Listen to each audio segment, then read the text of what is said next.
On what you wanted to do? We're still waiting to talk to somebody.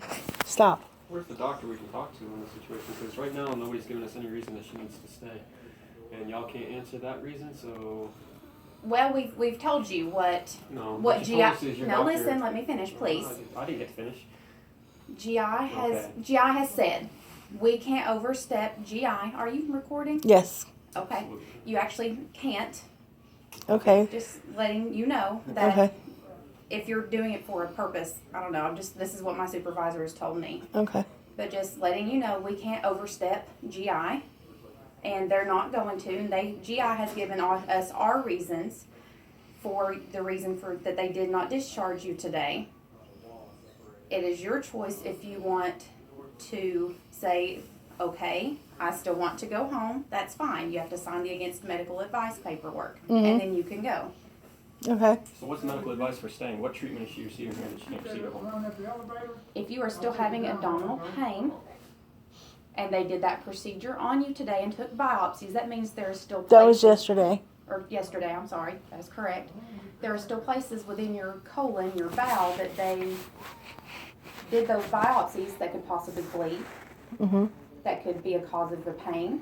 Mm-hmm. If you choose to leave, we can't treat that. Okay, I've had meds for pain the last 24 hours once. Okay, well then, it is your choice if you want to stay or not.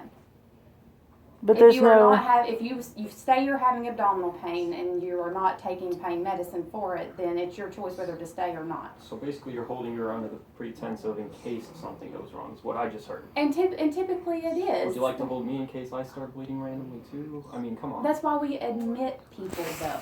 When you start bleeding, we admit people. So when they stop bleeding, which she has, then you discharge them, correct? As long as we don't have a recurrence, and a lot of times we do have recurrence. But you haven't yet in this situation. And that's perfectly fine. That is her choice. It's not my choice for the doctor's rationale. You can do an outpatient follow-up. That's perfectly fine. Other than milking the insurance, what's the point of the stay? That's what I'm getting at. It is not my call, and I don't know the doctor's reasoning because he's not on call. So if you don't know why she's staying here to be medically treated, and y'all are the ones caring for her, then how is she being medically treated? It is an observation after procedures. Of what? Her GI symptoms and what she has been treated for. But I've been observated for 24 hours now. Then it's your choice. Do you want to stay or do you want to go? Do you want to follow doctor's advice? Because I can't give reasoning for his advice. That's his decision, not mine. I didn't make that decision for him. And so by staying here and not getting billed, I'm going to end up losing my child. There's just tending doctor on the floor somewhere. So who does speak for him? He speaks for himself. Well, I'm glad he speaks for himself. So who speaks for the hospital for him at this point, since he's not going to be here to speak? One of the physicians or the practitioner that has already spoke to you, and then our house supervisor who has already spoke to you. Rebecca's the supervisor. She's who I fall to. So who's above Rebecca? So who it is your because we've already spoke to all the providers in her case. It now falls onto her whether she follows the advice or not. It's a yes or no. I want to stay or I want to go. She would more than like to go, but she would also like to know why she's actually being held, and we're not really getting any answers. Because I can't speak for that provider. That doctor is not on call. He is not accessible. Y'all are the ones to provide the reasons for staying, and you don't even know the reason yourself. So what are you providing? Observation and watching her labs and watching her herself, relieving her pain. Watching her labs? Yes. Such as? H&H, because she could still be bleeding internally. That's an indication of... According to them yesterday, my hemoglobin was great. Then that's fine, but that doesn't mean that it's great today or will be great in the morning. So when do you plan on checking that again? It's more than likely in the morning. It was checked this morning and everything's fine. Again. So again, this is a discretionary thing. You are more than welcome to leave. You just have to make that choice. Instead of bickering back and forth about it, you got to make a decision. I'm just saying, talking to everybody... Because we can't get a solid answer from anybody, and everybody's hands actually go up saying, I don't know. We can't speak for them, I don't know. No, because we so can. I'm not going to sit here and tell you something that is not accurate. And obviously we're talking to the wrong people, so we're not here to bicker. If you can't make a call... No, she has to make a call, not you, not for her. You have to make a call. But I've asked him to speak for me. So I asked him to stay. Does she want to stay or does she want to go? She wants to talk to the doctor that can release her, is what she wants to do. That is, we'll be back on in the morning. So where's the doctor on the attending floor now?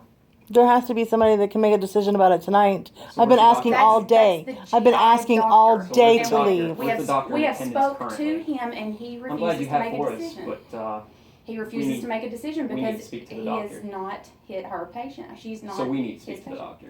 I'm glad that you have Forrest, but apparently something's not being relayed properly, or you don't have the ability to. So, I'm since- just telling you what the providers so are you refusing? say. Are you refusing to allow us to speak to the doctor on the phone? I'm not. I'm just telling Okay, you so then what we need was to speak already to the doctor. said. I'm glad for what was said. Where's the doctor? He is not in the building. That is where. Well, it's time to call him then, isn't it? They've already been spoken to. But I haven't spoken Are to you them. refusing to allow us to see the doctor? No, I am not. Okay, then where's the doctor? At home. Okay, so when Can you get him on my phone? please? I can relay a message. Yeah. Do you have your cell phone number? Yep. It's on my records.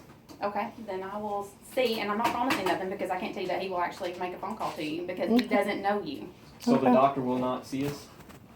Apparently Because he not. doesn't know her. He's not her patient and she's been treated.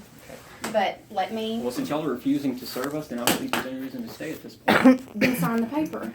I don't think we have to sign anything because you're not refusing to treat anybody. We're not refusing Then to please treat get the her. doctor for us.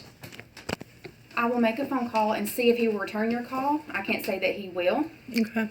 but Well, if he does not return your phone call within the next hour, then we you can refuse treatment. then you can sign the paperwork and we'll get you discharged. Okay. All right.